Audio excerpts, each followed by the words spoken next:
그가 찔림은 우리의 허물 때문이요 그가 상함은 우리의 죄악 때문이라. 그가 징계를 받음으로 우리는 평화를 누리고 그가 채찍에 맞음으로 우리는 나음을 받았도다. 우리는 다 양 같아서 그릇 행하여 각기 제 길로 갔거늘 여호와께서는 우리 모두의 죄악을 그에게 담당시키셨도다. 거룩하신 하나님, 우리의 죄를 사하시려고 십자가를 지신 예수님을 묵상하면서 사순절 첫 번째 주일 예배를 드립니다. 우리의 영안을 열어주사 독생자를 이 땅에 보내주신 성부 하나님의 사랑을 깨닫게 하시고 하늘 아버지의 뜻에 순종하여 십자가에 달려 속량을 이루신 예수님의 은혜를 체험하게 하여 주옵소서. 예배한 이 시간 우리의 마음에 성령의 감화를 주셔서 저희도 예수님처럼 십자가를 지는 결단이 있게 하여 주옵소서. 예수님의 이름으로 기원하옵나이다. 아멘.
하나님은 통회한 마음으로 나온 삶들을 물리치지 않으십니다. 이제 우리 모두 함께 진정으로 우리들이 저지른 죄를 뉘우치고 고백합시다. 상한 갈대를 꺾지 않으시고 꺼져간 등불도 끄지 아니하시는 하나님, 그 크신 사랑에 의지하여 참여하는 기도를 드립니다. 지난 한 주간 저희 마음에는 욕심이 가득했고 혈기와 분노가 넘쳐났으며 형제를 향한 시기와 질투가 끊이지 않았습니다. 계속된 방탕한 생활로 영적인 감각이 무디어졌으며 죄를 짓는 것도 가벼이 여기는 자가 되고 말았습니다. 하나님의 뜻을 거역하는 행동을 반복하다가 이제는 양심조차 꺼져가는 등불처럼 위태로워졌습니다. 오 사랑의 주님, 하나님을 멀리 떠난 저희를 용서하여 주시고 상한 갈대와 같고 꺼져가는 등불과도 같은 우리의 믿음을 회복시켜 주옵소서. 예수님의 이름으로 이 고백의 기도를 드립니다. 여호와께서 그의 종들의 영혼을 속량하시나니 그에게 피한 자는 다 벌을 받지 아니하리로다. 여호와여, 나의 영혼이 주를 우러러 보나이다. 나의 하나님이여, 내가 주께 의지하였사오니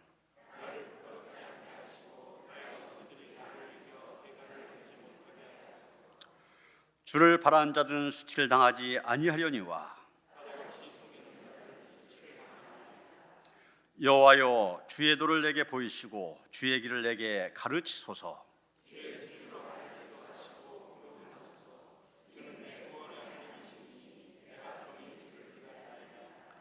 여호와여, 주의 긍휼하심과 인자하심이 영원부터 있었사오니 여호와여, 내 젊은 시절의 죄와 허물을 기억하지 마시고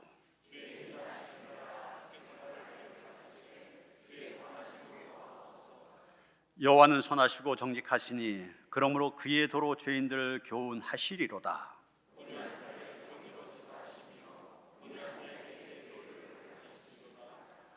여호와의 모든 길은 그의 언약과 증거를 지키는 자에게 인자와 진리로다. 아멘.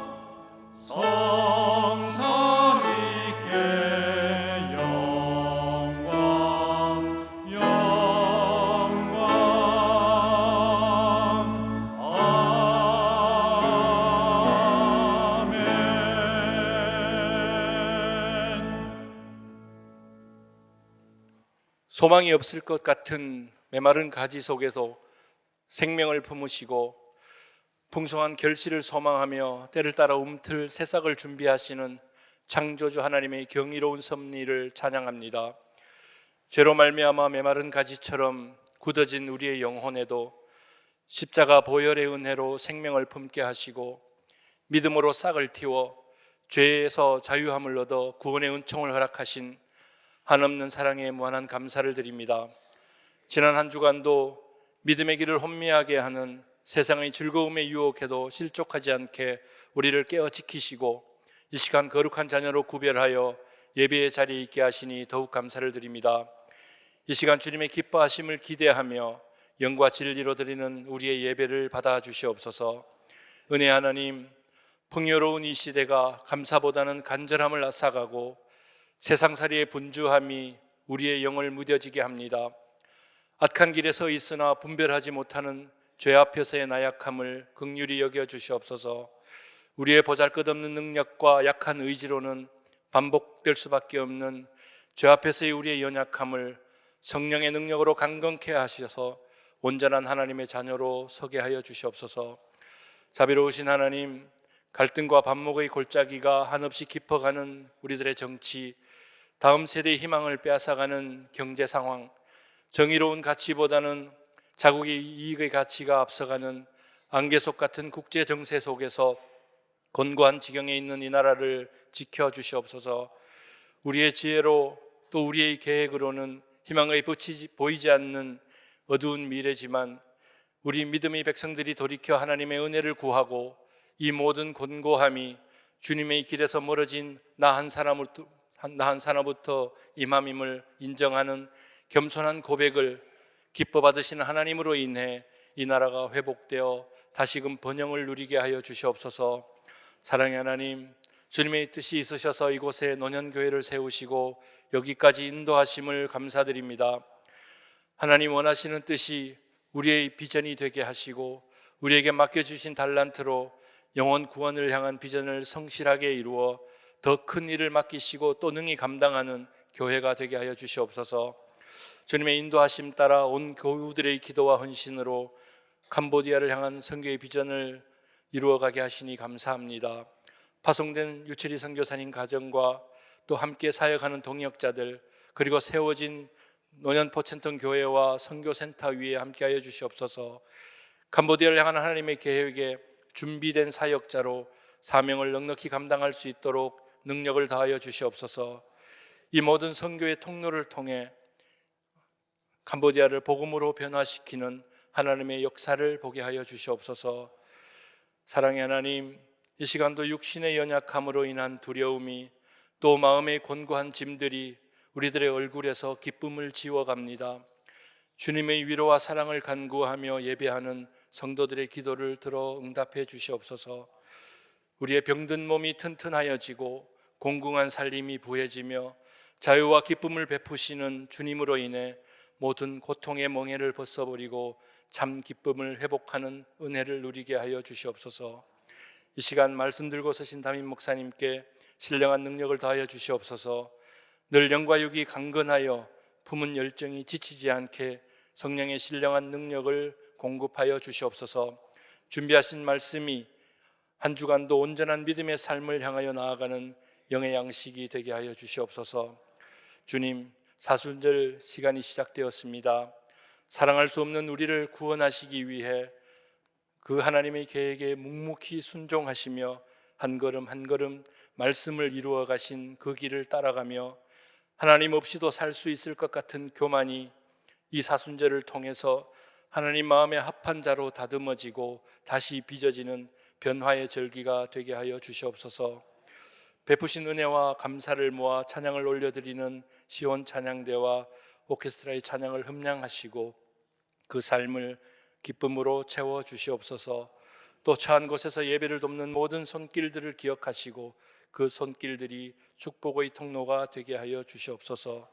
이 모든 말씀 우리를 사랑하시는 예수님의 이름으로 기도드리옵나이다. 아멘. 하늘에 계신 우리 아버지여, 이름이 거룩히 여김을 받으시오며 나라가 임하시오며 뜻이 하늘에서 이루어진 것 같이 땅에서도 이루어지이다. 오늘 우리에게 일용할 양식을 주시옵고 우리가 우리에게 죄 지은 자를 사하여 준 것 같이 우리 죄를 사하여 주시옵고 우리를 시험에 들게 하지 마시옵고 다만 악에서 구하시옵소서. 나라와 권세와 영광이 아버지께 영원히 사옵나이다. 아멘.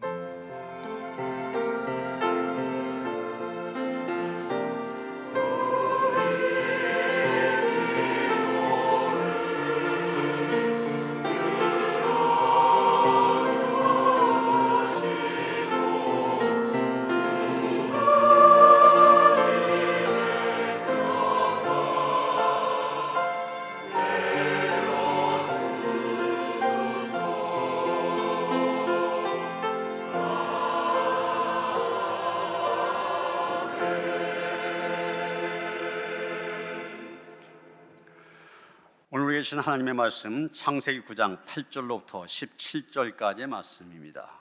구약 성경 10쪽입니다. 창세기 9장 8절로부터 17절까지의 말씀 봉독합니다. 하나님이 노아와 그와 함께한 아들들에게 말씀하여 이르시되 내가 내 언약을 너희와 너희 후손과 너희와 함께한 모든 생물 곧 너희와 함께한 새와 가축과 땅의 모든 생물에게 세우리니 방주에서 나온 모든 것 곧 땅의 모든 짐승에게니라. 내가 너희와 언약을 세우리니 다시는 모든 생물을 홍수로 멸하지 아니할 것이라. 땅을 멸할 홍수가 다시 있지 아니하리라.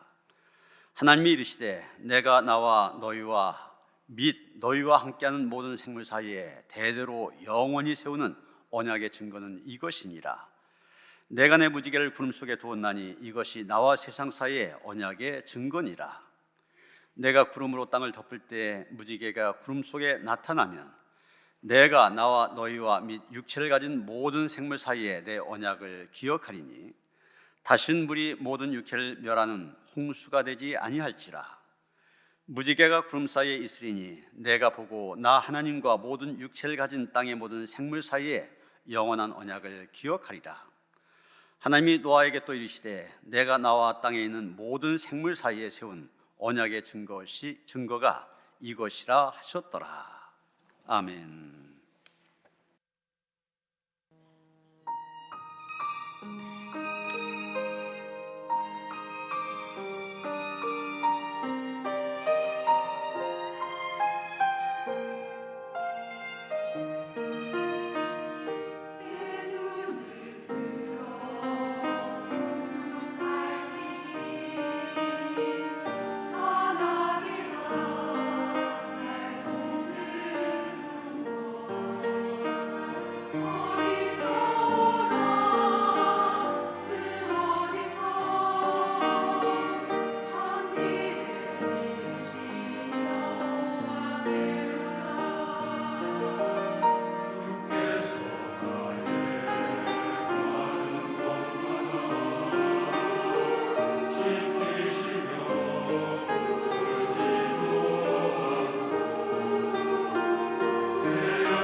아멘. 할렐루야. 지난주 수요일 죄의 수요일이라고 얘기하죠. 이날부터 사순절이 시작되었습니다. 우리를 죄와 죽음으로부터 건져내기 위하여 예수께서 수치와 고난당하신 그 일들을 묵상하며 경건을 훈련한 그런 절기입니다. 그러기에 이 사순절 우리는 예수님의 십자가와 십자가 그 은혜와 사랑 감사한 동시에 그 주님의 십자가 고난에 내가 조금이라도 동참하겠다, 이런 마음을 가지고 이 절기를 지켜나가야 될 것입니다. 오늘 사순절 첫 번째 주일, 우리에게 주어진 여러 가지 말씀 가운데 구약의 말씀을 택하였는데 바로 우리가 잘 아는 노아의 홍수 사건, 정확히 말하면 노아의 홍수 이후에 일어난 일들입니다. 하나님께서 지으신 인류가 하나님을 무시하고 온갖 죄를 다 짓게 되자 하나님께서 물로 인류를 심판하셨습니다. 40일 동안 밤낮으로 비가 퍼부어져서 전무후무한 홍수가 났습니다. 사람뿐만이 아니라 온 생명체가 심판을 받았습니다. 하지만 하나님께서는 이런 가운데서도 노아와 그의 자녀들을 살려주셨습니다. 지상에 있는 온갖 생명체 암수 한 쌍씩을 살려주셨습니다. 노아로 하여금 방주를 만들게 하여 구원해 주신 것입니다. 이제 오늘 본문의 말씀은 그 홍수가 끝난 다음 하나님께서 노아와 그 가족들에게 주시는 언약의 말씀입니다. 그 언약의 내용이 무엇입니까? 다시는 모든 생물을 물로 심판하지 않겠다고 한 것입니다. 본문 11절을 봅니다. 내가 너희와 언약을 세우리니 다시는 모든 생물을 홍수로 멸하지 아니할 것이라. 땅을 멸할 홍수가 다시 있지 아니하리라. 그리고 하나님께서는 그 약속의 증거로 무지개를 주셨습니다. 12절 13절의 말씀입니다. 하나님이 이르시되 내가 나와 너희와 및 너희와 함께하는 모든 생물 사이에 대대로 영원히 세우는 언약의 증거는 이것이니라. 내가 내 무지개를 구름 속에 두었나니 이것이 나와 세상 사이의 언약의 증거니라. 여기서 무지개는 다시는 홍수로 멸하지 아니하고 구원하겠다고 하시는 하나님의 은총과 사랑을 상징한 것입니다. 이것은 우리에게 구원의 소망을 주고 있습니다. 여러분, 히브리어로는, 이스라엘 사람들이 쓰는 히브리어로는 무지개를 캐셰트 이렇게 말합니다. 그래서 이스라엘 사람들은 무지개 그러면 행복을 상징하는 것으로 보았습니다. 영어로는 레인보우 그러지 않습니까? 이 레인보우란 말 원래 뜻을 보면 불행을 차단한 것, 어떤 비극이 오면 그것을 굴절시키는 것, 이런 뜻을 갖고 있습니다. 그리스 말로는 이립스 이렇게 말하는데 후광 또는 광채란 뜻입니다. 그리스인들은 어두운 마음에 빛을 비춘다고 해서 무지개를 희망의 빛으로 보았던 것입니다.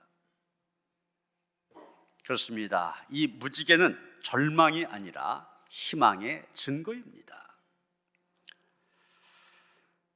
사실 인간들의 수많은 문제 가운데 가장 큰 문제, 마음의 문제 아닙니까? 마음 속에는 두려움과 공포의 문제입니다.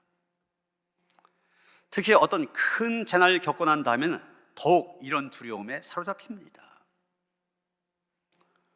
교통사고를 당한 경험이 있는 사람, 또 사고를 당할까 봐 한동안 차를 타는 거 두려워합니다.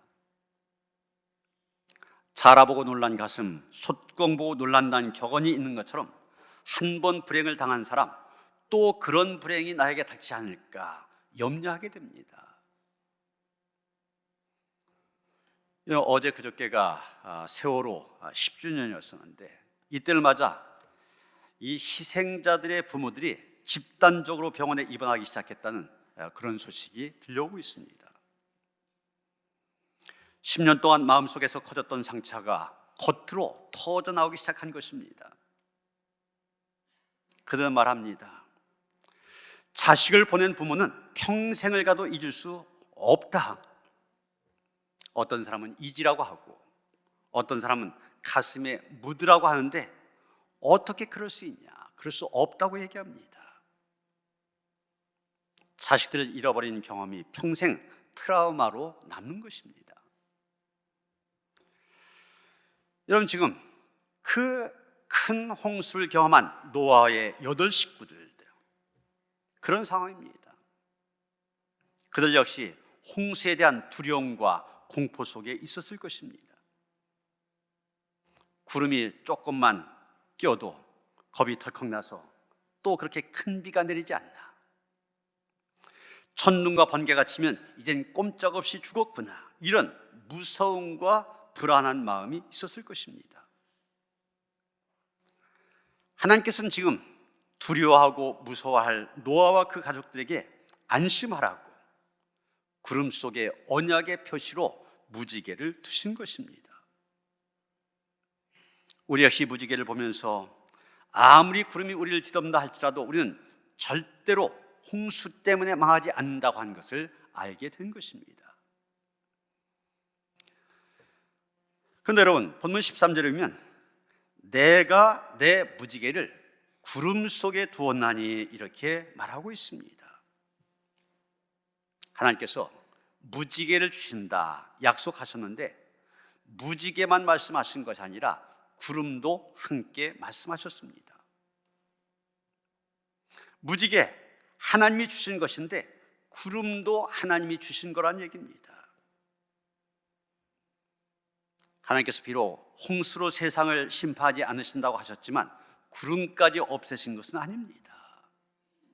우리는 이것을 분명히 알아야만 됩니다. 홍수는 없다 할지라도 구름은 있다고 하는 것입니다. 그런데 여러분, 우리의 삶의 현실은 어떻습니까? 우리가 살아가는 가운데 무지개가 잘 보입니까? 불행하게도 우리의 삶 속에서 자주 보이는 것은 무지개가 아니라 구름입니다.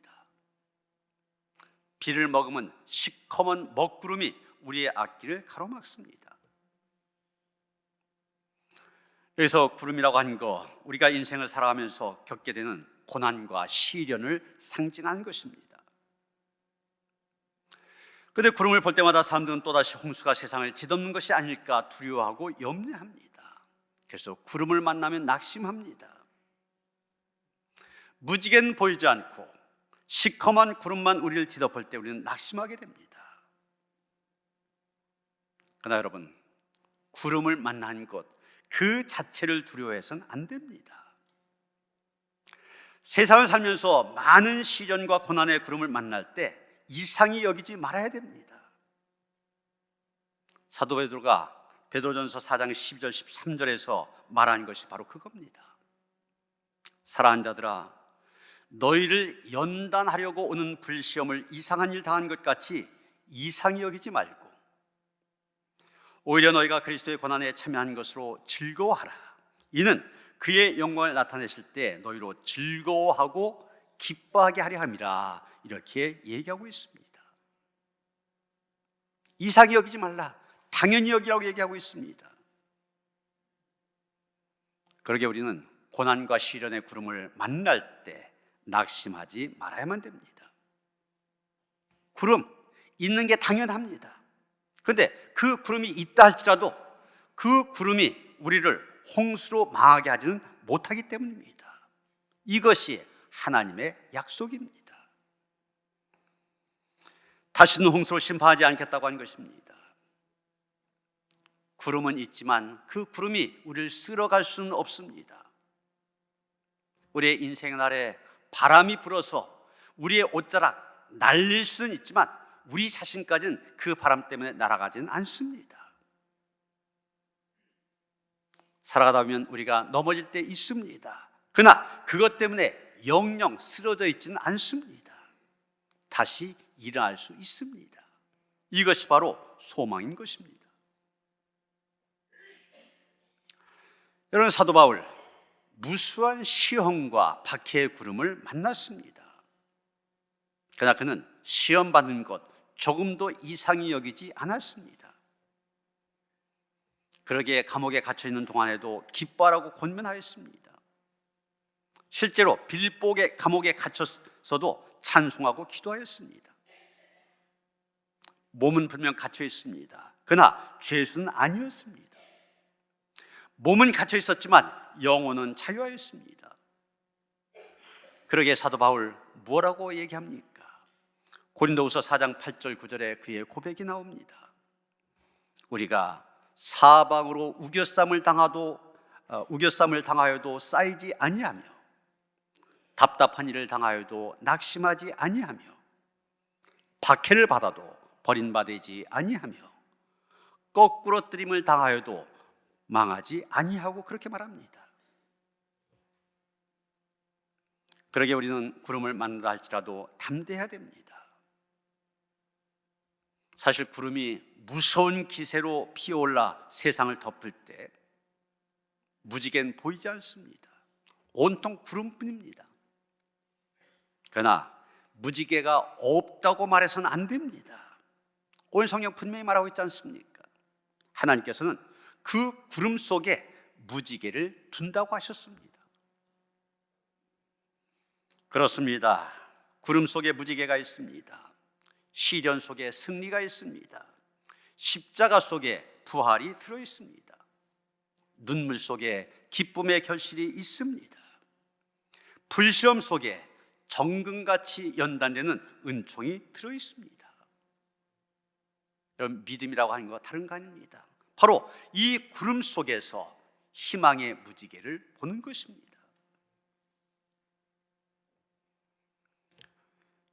민수기 14장에 보면 가나안 땅으로 12명의 정탐꾼을 보냈는데 그 중에 10명 부정적인 복음을 하고 있습니다. 저 가나안 땅에 사는 사람들, 안악자손처럼 거인들이고 그 요새는 너무나 견고하고 그런 그들 앞에 우리는 메뚜기와 같다, 부정적으로 보고합니다. 왜 그런 보고를 했습니까? 믿음이 없었기 때문입니다. 믿음이 없다 보니 상대 앞에 두려움에 떨게 된 것입니다. 그런데 그 10명 외에 나머지 2명, 여호수아 갈렙 아닙니까? 그들에게는 믿음이 있었습니다. 그래서 그들은 이렇게 보고합니다. 민수기 14장 8절 9절입니다.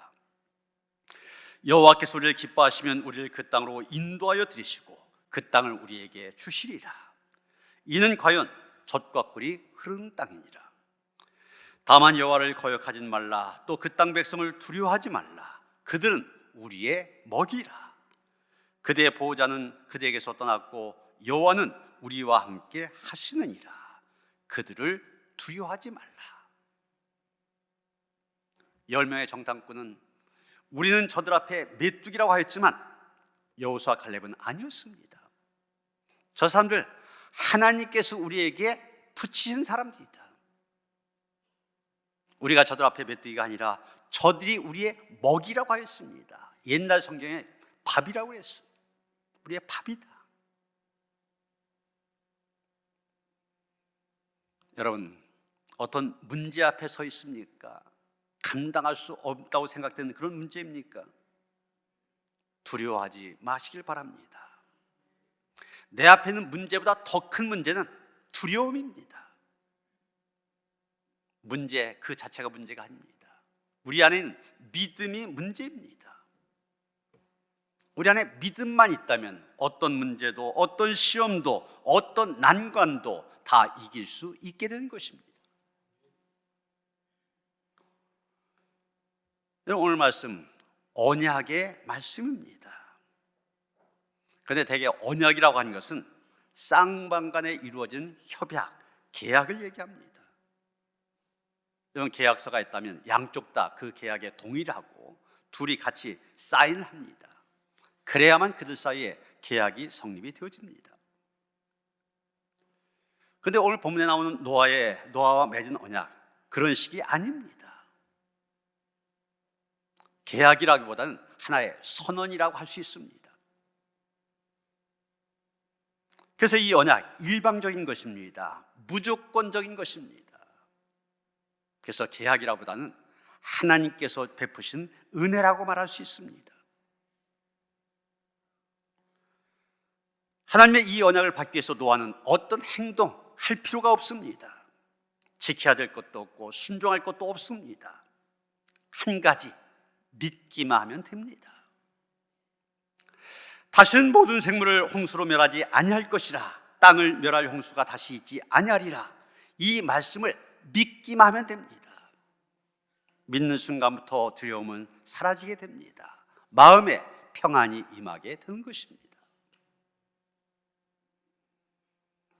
검은 대륙 아프리카의 위대한 선교사 데이비드 리빙스턴, 이분이 말년에 자기의 모교인 옥스퍼드 대학에서 명예 박사 학위를 받게 되었습니다.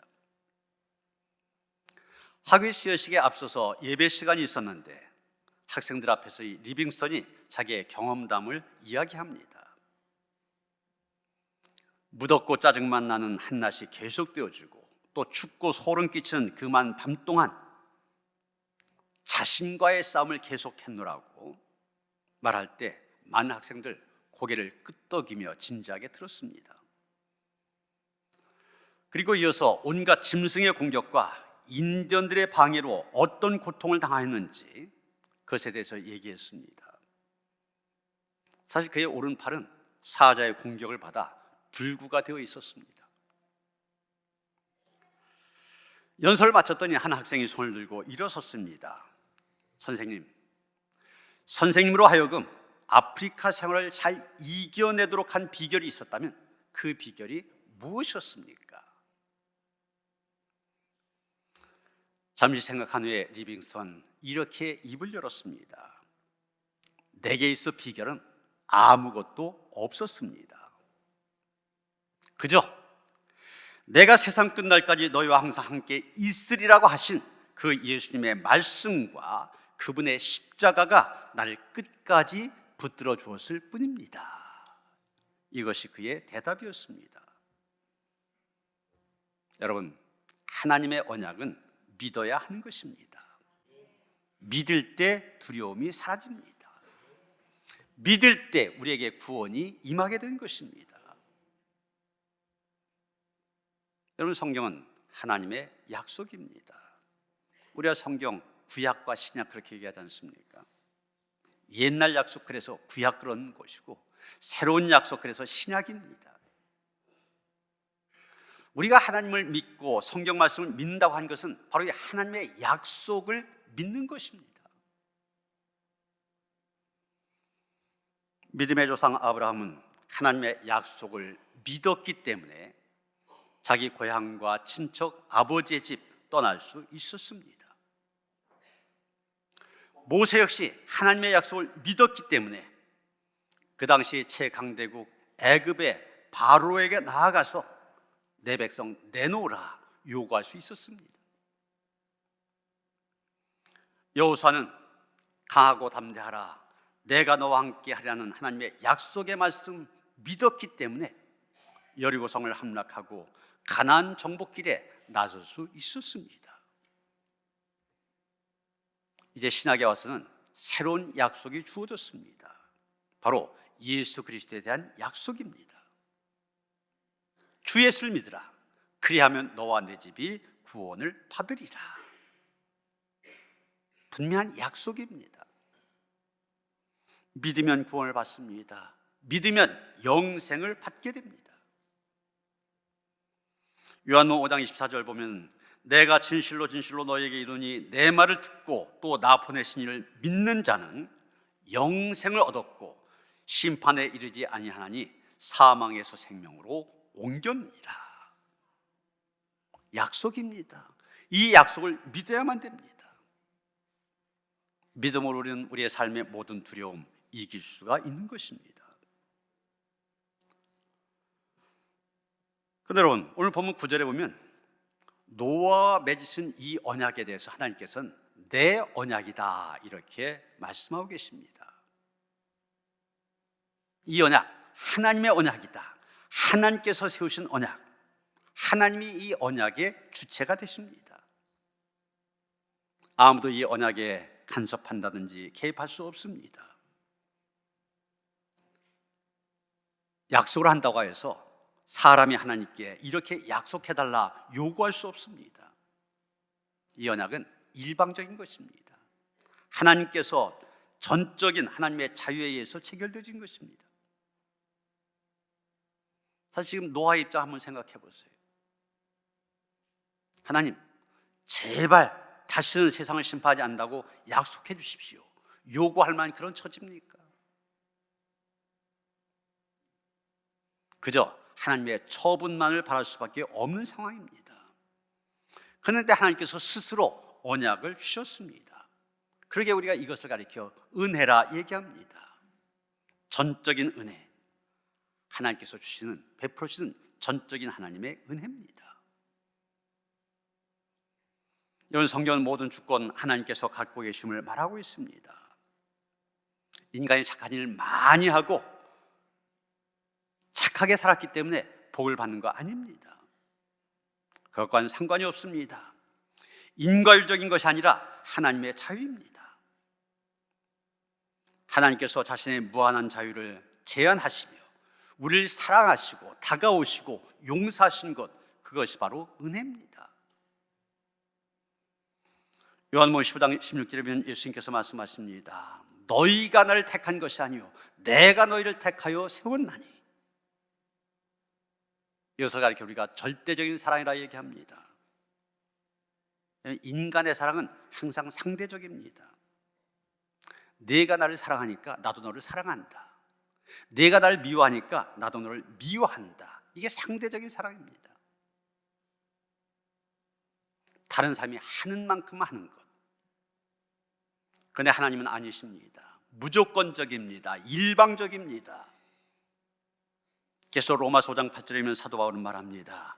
우리가 아직 죄인 되었을 때 그리스도께서 우리를 위하여 죽으심으로 하나님께서 우리에 대한 자기의 사랑을 확증하셨느니라. 우리는 하나님을 모르는데 하나님께서는 이미 우리를 사랑하셨습니다. 우리 하나님 전지전능하신 하나님이시잖아요. 모든 것을 다 아시고 모든 것을 다 하실 수 있는 하나님이십니다.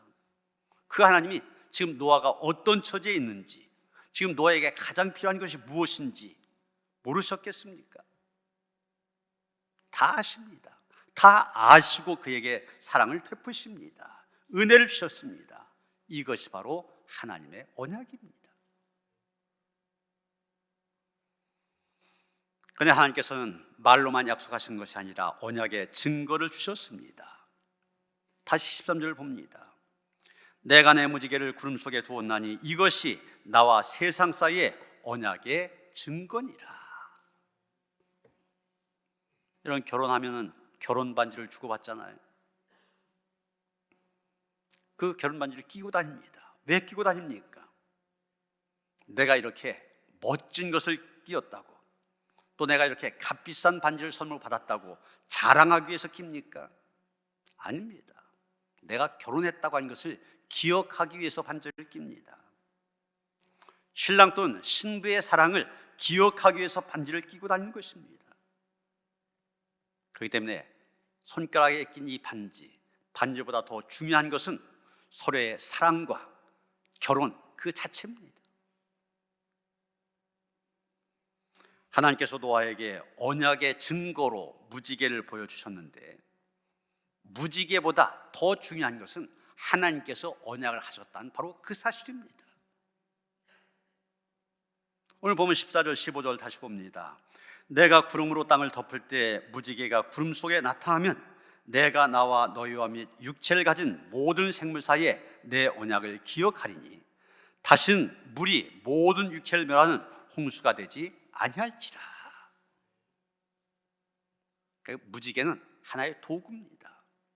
다시는 물로 심판하지 않겠다고 하시는 하나님의 약속을 우리로 하여금 기억하게 만든 도구입니다. 여러분, 이스라엘 백성들, 내가 하나님의 백성이 된다는 그런 표시로 할례를 받았습니다. 여러분, 그 할례라고 하는 예식 자체가 중요한 것이 아닙니다. 내가 하나님의 백성이라는 의식, 이게 더 중요한 것입니다. 우리 교회가 매월 첫 주일에 성찬식을 합니다. 그 이유가 무엇입니까? 고린도전서 11장 24절 25절 보면 예수께서 떡을 떼어주시면서 이것은 너희를 위한 내 몸이니 이것을 행하여 나를 기억하라고 하였습니다. 또 잔을 나누시면서 이 잔은 내 피로 세운 새 언약이니 이것을 행하여 마실 때마다 나를 기념하라고 하였습니다.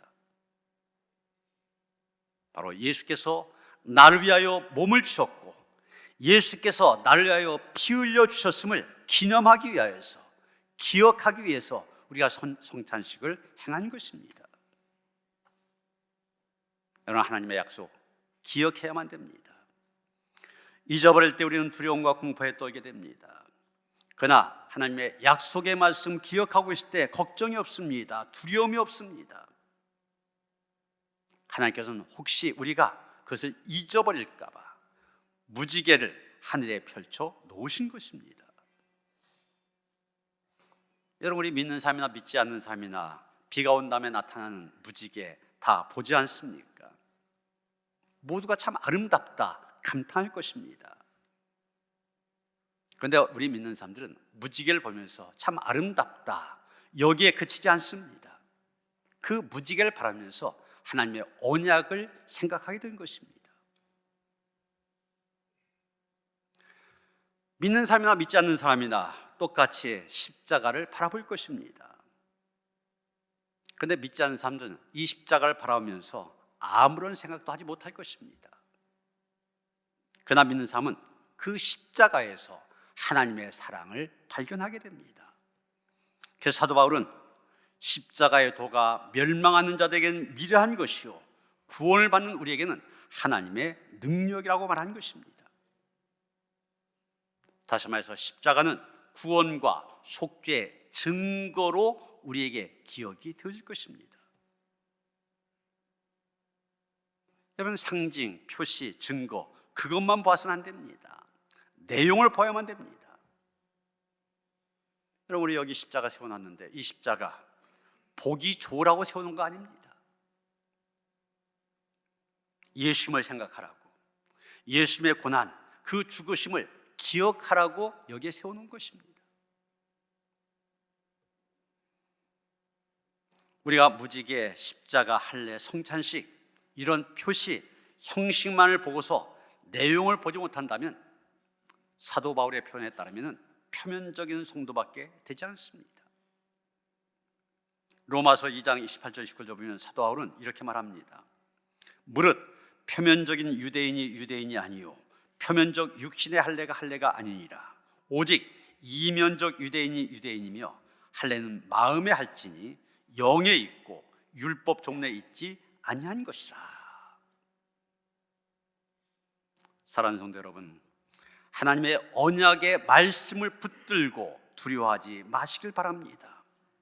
오히려 그 약속을 붙들고 그 약속 안에서 철저히 하나님께 주신 은혜를 누리시길 바랍니다. 무지개를 보면서 또 십자가를 보면서 증거, 표시보다는 그 내용을 더 분명히 기억하며 우리 모두가 표면적인 그리스도인이 아니라 진짜 그리스도인으로 살아가는 그런 성도들 되어지시기를 주님의 이름으로 축원합니다. 하나님께서는 분명히 우리에게 다시는 홍수로 멸하지 않겠다 약속을 주셨습니다. 언약을 주셨습니다. 그 증거로 무지개를 주셨는데 무지개를 바라보면서 십자가를 바라보면서 그 언약을 되새길 수 있게 하시고 우리의 믿음이 그 언약 위에 굳건히 서게 하여 주시옵소서. 그래서 우리의 삶을 살아가는 가운데 어떤 구름이 우리 앞에 닥친다 할지라도 두려워하지 말게 하시고 염려하지 말게 하시고 하나님의 영광 가운데 거하는 성도들 되게 하여 주시옵소서. 예수 그리스도 이름 받들어 기도하였사옵나이다. 아멘.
예수님의 십자가의 고난, 희생 있었기 때문에 우리가 예배자로 이 시간 하나님 앞에 설 수 있게 된 줄 믿고 감사를 드립니다. 그 은혜와 사랑에 대한 감사와 감격 속에서 하나님을 예배하는 성도들 되게 하여 주시옵소서. 이 사순절이 우리에게 은총의 기회가 되어지기를 원합니다. 더욱 주님 닮아갈 수 있게 하시고 믿음의 반석 위에 견고히 설 수 있도록 축복하여 주시옵소서. 물론 하나님 앞에 나올 때 빈손으로 나오지 아니하고 정성된 예물을 준비하여 하나님께 드립니다. 마음을 다하고 정성을 다하고 뜻을 다하여 드린 예물 기쁘게 받아 주시옵소서. 드린 손길들 축복하여 주시옵소서. 그리고 드려진 물질에 축사하시사 쓰여진 곳곳마다 주님의 존귀한 이름, 구원의 이름이 증거되어 더 많은 사람들이 구원에 이르고 영생을 얻는 자리에 나아갈 수 있는데 쓰임받게 하시옵소서. 우리 주 예수 그리스도 이름 받들어 간절히 축원하며 기도하옵나이다. 아멘.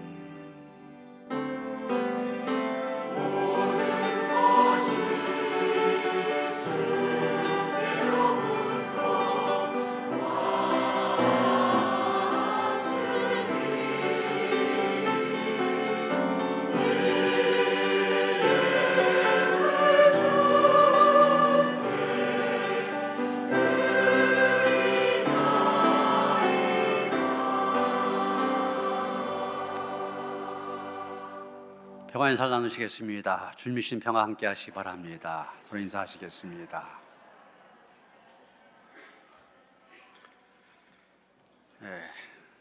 새가족 소개합니다. 화요전도대에서 윤성자 씨 인도하셨습니다. 어디 계신가요? 자리에서 일어서실까요?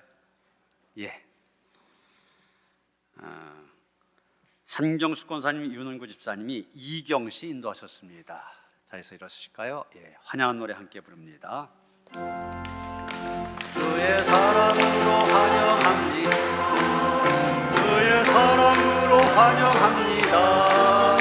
형제자매 안에서 주의 영광을 보내 그의 사랑으로 환영합니다. 네, 환영합니다. 환영합니다. 오늘 예배 마친 다음에 기획위원회가 있기 때문에 면담은 다음 주에 하는 걸로 하겠습니다. 그렇게 안내해 주시기를 바랍니다. 이제 내일부터 부활절 바로 전날까지 사순절 특별 새벽기도회가 시작이 되어집니다. 여러분 주보 안에 순서지 거기에 보면은 순서를 담당한 각 지역 또 부서 나와 있습니다. 잘 참고하셔서 잘 감당해 주시고요. 또 차량 운행 시간표가 있습니다. 잘 이용하셔서 열심히 참석하시길 바랍니다. 속해서 서로 격려하시면서 이 사순절 하나님께서 내게 주실 은혜의 기회다 격려하면서 함께 하시길 바랍니다. 목회 신방 이번 주부터 시작이 되어집니다. 이런 속해만 이름이 나와 있는데 지난번 주에 나눠드린 계획표에 신방대원 다 나와 있습니다. 참고하셔서 빠지지 않도록 협력하시길 바랍니다. 남동 서지방회가 오늘 오후 3시 반 우리 교회에서 열립니다. 대표자 명단 참고하셔서 참석하도록 하시고요. 우리 교회에서 열린 만큼 주차 관리라든지 안내라든지 또 식사 접대라든지 모든 일에 많이 협력하셔서 오시는 손님들 잘 접대할 수 있도록 해주시길 바랍니다. 아버지 학교가 3월 16일부터 5주 과정으로 우리 교회에서 열립니다. 우리 교회에서 벌써 여러 번째인데 참 많은 변화들이 은혜들이 일어납니다. 참석한 사람들 아버지로서 남편으로서 변화가 되어지고 믿지 않는 사람도 참여할 수 있습니다. 여러분이 전도의 기회로 삼을 수가 있습니다. 남편이라든지 아버지라든지 참여하면은 같이 5주 함께하는 동안에 많은 변화를 이루게 되는데 적극적으로 기도하시는 가운데 많은 사람들이 참여할 수 있도록 해주시길 바랍니다. 중등부, 유년부, 고등부 동계수련회와 겨울성경학교 계속되어집니다. 위에서 기도해 주시길 바랍니다. 예배 마친 다음에 바로 기획위원회 모입니다. 2층 세미나실 장로님들 참석하시길 바랍니다. 김별희 성도님 판다 칸칸 건물입니다. 노년역 앞에 거기에 별 1231이라는 카페를 개업하셨습니다. 축하드립니다. 서병준, 홍정미 성도님 이사하셨습니다. 축하를 드립니다. 이영순 권사님 병원에 입원하셨습니다. 위에서 기도해 주시기 바랍니다. 다이나서 545장 찬송하시겠습니다.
이제는 우리 주 예수 그리스도의 은혜와 하나님 아버지의 그 극진하신 사랑과 성령의 감화감동 역사하심이 하나님께서 우리에게 언약하신 언약의 말씀을 붙들고 끝까지 믿음의 길 잘 달려가기를 원하며 다짐한 모든 성도들 가운데 이제로부터 영원토록 함께 하시옵기를 간절히 축원하옵나이다.